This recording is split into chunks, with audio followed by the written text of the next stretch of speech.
नीमक रोटी खाओ मगर बीवी मत पढ़ाओ। नीमक रोटी खाओ लेकिन बीवी मत पढ़ाओ। यूपी के एसडीएम ज्योति मौर्य और उनके पति आलोक मौर्य की जो कहानी है, वही कहानी आज बिहार के चंदन और सरिता की हो गई है। चंदन जी का विवाह होता है 2010 में, और 2010 में इनकी पत्नी जो है वो मैट्रिक पास करती है, और 2011 से लगातार अपने पत्नी को पढ़ा करके ये शिक्षिका बनाते हैं। और शिक्षिका इनके पत्नी जो है 2022 में बन जाती है, और 2022 में 7वां चरण शिक्षक का जो नियुक्ति हुआ था, बहाली हुआ था, उसमें बहाल होती है, और उसके बाद 4 महीनों तक इनके संपर्क में रहती है। और 4 महीने संपर्क में रहने के बाद इनसे संपर्क टूट जाता है, और उसके बाद जो सरिता है वो लापता हो जाती है, और इनसे नहीं मिल पाती है, ना ही इनसे कभी बात होता है। जब ये उस विद्यालय पर जाते हैं जिस विद्यालय में इनकी पत्नी पढ़ा रही होती है, वहां पर उस विद्यालय में सरिता का प्रत्येक दिन का अटेंडेंस बनता है। लेकिन जब चंदन जी ढूंढते हैं सरिता को तो सरिता मिलती नहीं है। उसके बाद चंदन जी डीईओ के पास जाते हैं, बीईओ साहब के पास जाते हैं, तो बीईओ साहब इन्हें फटकार करके भगा देते हैं। अब जरा सोचिए कि कोई पति किसी से शादी करे, किसी पत्नी को पढ़ाए, और पढ़ाने के बाद पत्नी को जब नौकरी हो जाए, और नौकरी होने के बाद पत्नी छोड़ करके चला जाए, तो इस समाज में कौन पति चाहेगा कि हम अपने पत्नी को पढ़ाए। अब जरा देखिए ना, सरिता और चंदन जी का ये दोनों छोटे छोटे बच्चे हैं, और इस दोनों छोटे छोटे बच्चे को छोड़ करके आज जो सरिता शिक्षिका बनी है वो छोड़ करके चली गई। क्या हुआ था चंदन जी, और कैसे आप लोगों का विवाह हुआ था, और कितने समय तक आपने पत्नी को पढ़ाया था? मैंने 2010 में मेरी शादी हुई थी। उसके बाद मैंने उनको इंटर और ग्रेजुएशन और टीचर ट्रेनिंग मैंने दरभंगा से करवाया। अच्छा। उसके बाद मैंने इनको कंपटीशन की तैयारी करवाई।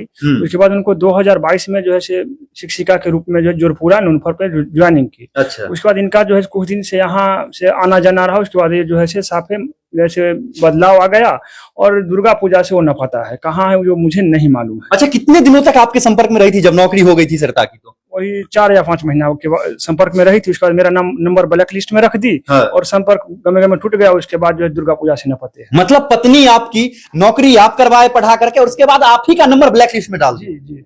अच्छा, उनका फोटो है कोई आपके पास? हाँ, है मेरे पास। जरा एक फोटो दिखाइए तो, जरा सरिता जी का फोटो आप लोग देख लीजिए, क्योंकि एसडीएम ज्योति मौर्य का फोटो हर किसी के मोबाइल पर पहुंच गया। एसडीएम ज्योति मौर्य और आलोक मौर्य का कहानी पूरे देश को लोग जान गए, लेकिन बिहार की रहने वाली इस सरिता को जरा देख लीजिए। ये भी सेम ये जो यूपी वाली कहानी थी उसको दोहरा दी है। हो सकता है कि उससे पहले इनका कहानी हो गया हो, लेकिन शादी उनका भी 2010 में हुआ था, और चंदन जी का भी शादी 2010 में हुआ था।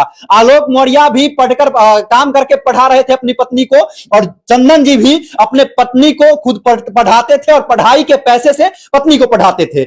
क्या करते थे आप काम रोजगार? मैं कुछ दिन पढ़ाई किया, उसके बाद मैं मजदूरी खेती बाड़ी करने लगा। अच्छा। उसके बाद मैं किसी तरह उनको जैसे नौकरी लगवाई वो आशा से। हाँ। उसके बाद मैं बच्चे को अच्छे शिक्षा के लिए हॉस्टल में डाल दिया। हाँ। दोनों बच्चे को। हाँ। और मेरा आर्थिक स्थिति इधर आके खराब हो गया, तो मैं बच्चे को घर ही पे जो है शिक्षा दे रहा। अच्छा, सुनने में आया कि आप विद्यालय भी चलाते हैं? हाँ, एक छोटा विद्यालय खोल रखा हूँ। उसी में जो कब से चलाते हैं? 2018 से। मतलब पत्नी के पढ़ाई में उस विद्यालय का पैसा का प्रयोग किए थे? नहीं, 1 रुपया नहीं। अच्छा, मतलब मजदूरी करके पट्टी को पढ़ाया? मजदूरी करके। अच्छा। स्कूल में मुझे लॉस गया। मुझे स्कूल से बेनिफिट नहीं हुआ, जमाना था, नया स्कूल था, इसीलिए नहीं हो पाया। अच्छा चंदन जी, मोदी जी का एक वाक्य है, बेटी पढ़ाओ बेटी बढ़ाओ। उन्होंने ये नहीं कहा था कि बेटी पढ़ाओ बीवी पढ़ाओ। आपने गलती किया है, अब अफसोस हो रही है क्या? हाँ, मुझे बहुत अफसोस हो रही है। मुझे जो है इस तरह का नहीं पढ़ाना चाहिए था। मुझे बहुत अफसोस हो रही है।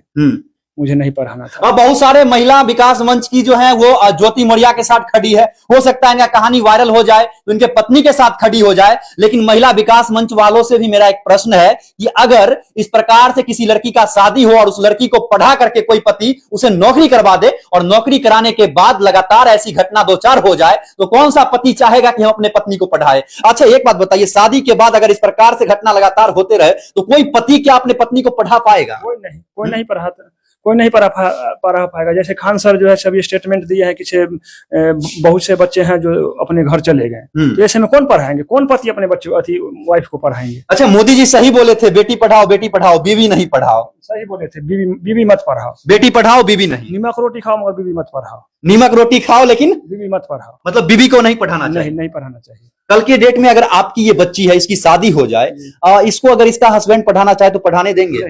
नहीं पढ़ाने। नहीं, जो अपना घर पे बाप माँ पढ़ाया वही पढ़े रहे, ऐसे नहीं पढ़ाने देंगे। जो आगे को मैं देख रहा हूँ और देखते आया हूँ, और इतना नहीं, बहुत ऐसा है बिहार में। वो मैं ही नहीं और सारे हैं। मतलब पत्नी को पढ़ाए, पत्नी को नौकरी हुआ, पत्नी बदल गई।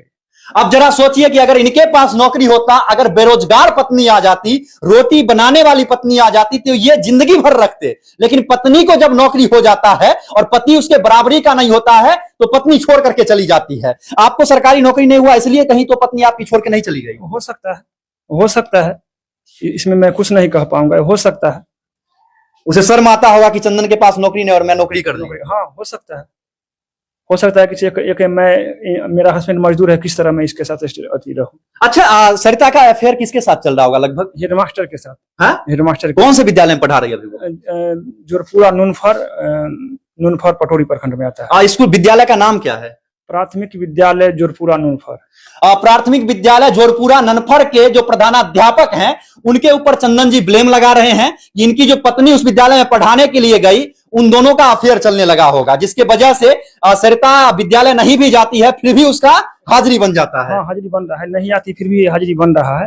और जो है से मैंने कई बार डीओ साहब को कंप्लेन की, मुझे डांट दबार के बिगला दिया गया। और मैंने दोनों बच्चा के लेके डीओ साहब के पास गए, तो डीओ साहब के फोन किए। उसके बाद जो है से मेडिकल जो लगा दिए, जाली लगा दिया, राहुल कुमार द्वारा लिखा गया मेडिकल है। अच्छा, वो मेरे पास साबित है। अच्छा, सुनने में आया कि प्रधानाध्यापक जो उस विद्यालय के है आपके दरवाजे तक आए थे और आपको धमकी देकर गए। हाँ, जब मैंने जो है से कार्रवाई किए, कागजी कार्रवाई की, जो मेरी पत्नी इतना दिन से नहीं आ रही है और किस आधार से अटेंडेंस बन रहा है, तो मैंने 9-10 जगह जो है स्पीड पोस्ट कर दिया। उसके बाद हेडमास्टर ने पिस्टन के साथ आया 3 आदमी से और बोला, तुम जो भी दिया है एप्लीकेशन वो उठा लो, नहीं तो मैं तुम्हारा ऑल फैमिली को सुला दूंगा, मार दूंगा। और इसको लेकर के आपने थाने में सनहा दर्ज कराया क्या? जी, मैंने थाना में एक तारीख के रोज मुझे 7:45 बजे के आसपास में आया था और मैंने 2 तारीख को सनहा दर्ज कराने के लिए गया। तो बड़ा बाबू मुझे जो है 4-5 दिन जो घुमा दिए। कौन से थाने के बड़ा बाबू? जंदाहा थाना के बड़ा बाबू। उसके बाद मैंने अपना विधायिका को फोन किया और एसपी साहब को फोन किया। उसके बाद जो है से एफआईआर कल के 7 तारीख की डेट में लिया गया। अब जरा सोचिए कि इस देश में कहा जाता है गुरु ब्रह्मा गुरु विष्णु गुरु देवो महेश्वरा गुरु साक्षात पर ब्रह्म तस्मै श्री गुरुवे नमः। और उस देश में कोई महिला अगर गुरु बन जाए, शिक्षिका बन जाए और उसके बाद इस प्रकार की हरकत करे, तो इस समाज पर क्या असर पड़ेगा? जिस विद्यालय में पढ़ाने वाली शिक्षिका अपने पति को धोखा दे दे नौकरी के बाद, तो उसके पढ़ाए हुए बच्चे का क्या असर पड़ेगा? क्योंकि गुरु से ही बच्चों के अंदर संस्कार जाता है। अगर गुरु का ही संस्कार खराब हो, तो वो गुरु बच्चों को क्या शिक्षा दीक्षा देगा? ऐसे शिक्षिका बच्चों को क्या संस्कार दे सकती हैं, बताएं जरा। कुछ नहीं, जो आप अपने में सही नहीं, वो बच्चे को क्या संस्कार देंगे? वैसे को तो सस्पेंड कर देना चाहिए, वैसे को तो नौकरी से बर्खास्त कर देना चाहिए था। बिहार के शिक्षा मंत्री जी डॉक्टर चंद्रशेखर जी, जरा इस प्रकार के शिक्षिका पर भी ध्यान दीजिए और उस शिक्षक पर भी ध्यान दीजिए जो अपने पत्नी को धोखा देता हो, और वैसे शिक्षिका पर ध्यान दीजिए जिसको पति पढ़ा करके सरकारी नौकरी करवाया हो और नौकरी होने के बाद पति को धोखा दे करके उस विद्यालय में पढ़ा रही हो और विद्यालय में पहुंच नहीं रही है, बस पढ़ा रही हैं कागज पर। ऐसे शिक्षिका को सबसे पहले आप लोग सस्पेंड कीजिए, टर्मिनेट कीजिए, क्योंकि सस्पेंशन के बाद फिर से नौकरी हो जाती है। लेकिन आप लोग अगर टर्मिनेट कर देंगे तो कहीं ना कहीं आने वाला भविष्य जो होगा हमारे बिहार का बचेगा। हमारे बिहार का भविष्य यूपी की तरह नहीं होगा। जिस प्रकार से यूपी में एसडीएम ज्योति मौर्य है, उसी प्रकार से बिहार में शिक्षिका सरिता है। शिक्षिका सरिता जो है, अब इस बेचारे भोले भाले पति को धोखा दे करके जब नौकरी हो गया तो किसी और के साथ शिफ्ट हो गई। ऐसे लोगों को इस समाज से बाइकआउट करना चाहिए। ऐसे अगर औरत हमारे समाज में रहेगी तो कहीं ना कहीं आने वाला समय में हर एक पति, हर एक लड़का शादी करने के बाद अपने पति को कभी नहीं पढ़ा पाएगा। क्या चंदन जी? इस तरह में कैसे पढ़ा पाएगा? नहीं पढ़ा पाएगा। अच्छा, अगर सरिता आपके घर आ जाए तो रखेंगे क्या? किस आधार से रखें? जो महिला जो है मेरे यहाँ से दुर्गा पूजा से न पता है, तो क्या मुझे भी तो इज्जत प्रतिष्ठा है, समाज है, किस आधार से? वो अगर कहीं और खुश रहे तो मुबारक हो, कहीं खुश रहे, कोई जरूरत नहीं है, मुझे नहीं चाहिए। तो ये है चंदन जी का हालात। मोदी जी कहे थे बेटी पढ़ाओ बेटी बढ़ाओ। अब इस प्रकार से लोग बेटी को पढ़ाएंगे, बेटी को बढ़ाएंगे, और शादी के बाद लड़की के पिताजी जिद करेंगे कि मेरे बेटी को पढ़ाओ। तो कोई पिता कैसे पढ़ाएगा भाई साहब, अगर पढ़ाने के बाद नौकरी हो जाता है? आज इनके अंदर क्या बीत रही होगी ये यही जानते होंगे, क्योंकि ये जब समाज में निकलते होंगे तो इनसे हर कोई प्रश्न करता होगा कि चंदन तुम्हारी बीबी आई कि नहीं आई। हाँ, यही पूछता है। मैं शर्मिंदा से बाहर भीतर नहीं निकलता हूँ, घर ही में रहता हूँ। मतलब डिप्रेशन के शिकार हो गए। डिप्रेशन के शिकार हो गए। शर्म करो। ऐसे ऐसे शिक्षिका अगर किसी विद्यालय में है तो प्रधानाध्यापक सबसे पहले वैसे शिक्षिका के ऊपर नोटिस जारी करे और बीईओ साहब नोटिस जारी करे कि पहले अपने पति से जाकर के मिलो, तब जाकर हम तुमको इस विद्यालय में एंट्री लेने देंगे। खैर, उनका ये अधिकार है, सरकारी नौकरी हो गई है, वो तो जाएंगे ही। ये कहीं भी जाए इससे कोई मतलब है नहीं। क्या चंदन जी? जी, इसीलिए तो जो है पत्रकार लोग को जो है मीडिया वालों को डायरेक्ट स्कूल में नहीं जाने का आदेश दे दिए हैं। जाने का आदेश है, लेकिन प्रधानाध्यापक अपनी बचाव के लिए कहते हैं कि विद्यालय में प्रवेश करना नहीं है। नहीं। सरकारी विद्यालय किसके बाप का, ये बताइए? वो जनता का है या प्रधानाध्यापक के बाप का है? नहीं, जनता का है, जनता का ऑलरेडी है। हा? जनता का है। प्रधानाध्यापक के जो पॉकेट में सैलरी जाती है, चाहे वो शिक्षिका के पॉकेट में सैलरी जाती है, वो किसके बाप का टैक्स है? वो जो है समाज का है, वो जो है जनता का है। तो फिर विद्यालय प्रधानाध्यापक के बाप का हो कैसे गया? वो जो है वो अपना स्तर से जो है बीओ से मना कर रखे, बिना मेरा परमिशन के नहीं जा सकते हो। अच्छा, बीओ साहब अपने मुंह से बोले हैं? हाँ। क्या बोले? इसे बिना परमिशन के कोई भी विद्यालय में नहीं जा सकते। अच्छा, हाँ। समाज का व्यक्ति जाकर के विरोध कर दे तो? हाँ, समाज के व्यक्ति कर सकते हैं मगर मीडिया वाला नहीं जा सकता। बिल्कुल जाएगा। नहीं, यही है। तो ये आज की हालात है। आज इनके पत्नी ने जो इनके साथ किया है, कल हम लोग उस विद्यालय में जाएंगे तो वहां के प्रधानाध्यापक बोलेंगे पहले बीओ साहब का लेटर दिखाओ। तो भैया जी, किसी भी प्रकार की कोई लेटर नहीं होती है। आप लोग अपने मन से एक लेटर बना लिए हैं कि विद्यालय में कोई भी मीडिया तंत्र, कोई भी पत्रकार, कोई भी समाज का व्यक्ति बिना आदेश प्रवेश नहीं कर सकता। विद्यालय पूरे समाज के बाप का है, विद्यालय पूरे बिहार के जनता का है, क्योंकि जनता के दिए हुए एक एक पैसे से बना हुआ वह विद्यालय है जिसमें बच्चे जाकर के पढ़ाई करते हैं, खास करके सरकारी विद्यालय। मैं निजी विद्यालय का बात नहीं कर रहा हूं। बाकी इनकी जो कहानी है, ज्योति मौर्य और आलोक मौर्य जैसे सरिता और चंदन जी की कहानी हो गई है। आप लोग इस वीडियो के बारे में क्या कहना चाहते हैं, कमेंट में अपनी राय जरूर देंगे। मिलते हैं अगले एपिसोड में, तब तक के लिए जय हिंद, वंदे मातरम।